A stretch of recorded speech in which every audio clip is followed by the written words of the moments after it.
Record 9,20,00,000 রুপিতে Mustafizur রহমানের দল পাওয়া নিয়ে উচ্ছ্বাসিত দেশের ক্রিকেট সমর্থকরা।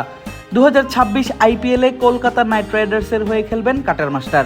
উচ্ছ্বাসিত দেশের জাতীয় দলের ক্রিকেটাররাও। তবে একই দিনে মন খারাপ করার মতো খবরও আছে বাংলাদেশ ক্রিকেট ভক্তদের জন্য, কেননা ফিস ছাড়া টাইগার আর অন্য কোনো ক্রিকেটার পাননি দল।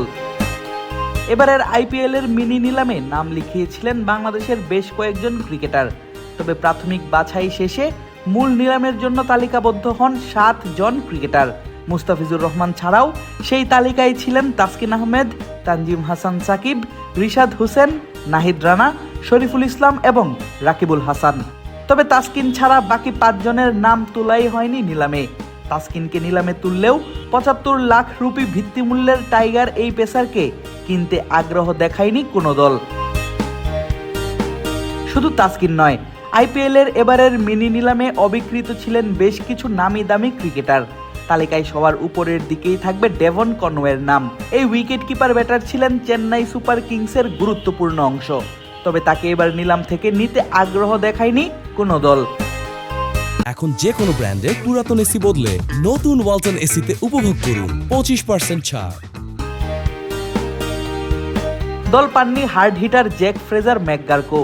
গেল আইপিএলে খেলেছিলেন দিল্লি ক্যাপিটালসের হয়ে, তবে পাচ্ছিলেন না মনমতো রান, আর সে কারণেই এবার তাকে কিনতে আগ্রহ প্রকাশ করেনি কোনো ফ্র্যাঞ্চাইজি। একই অবস্থা ইংল্যান্ডের জনি বেয়ারস্টোর।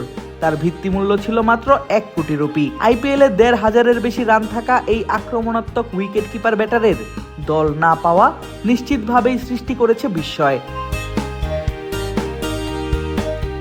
একই পরিণতি হয় আফগানিস্তানের মুজিবুর রহমানের। পাশাপাশি দল পাননি শ্রীলঙ্কার মাহিশ থিকসানাও। ভারতীয় ক্রিকেটারদের মধ্যে দীপক হুদার দল না পাওয়া বড় চমক ক্রিকেট ভক্তদের জন্য। এছাড়াও অবিকৃত থাকেন ওয়েস্ট ইন্ডিজের পেসার আলজারি জোসেফ। দল পাননি নিউজিল্যান্ডের ডেরি মিচেল এবং ইংল্যান্ডের গাস আটকিনসনও।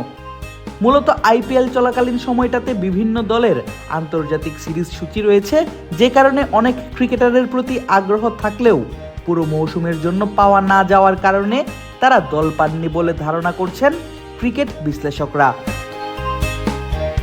আগামী 2026 সালের আইপিএল শুরু হতে পারে 26 মার্চ।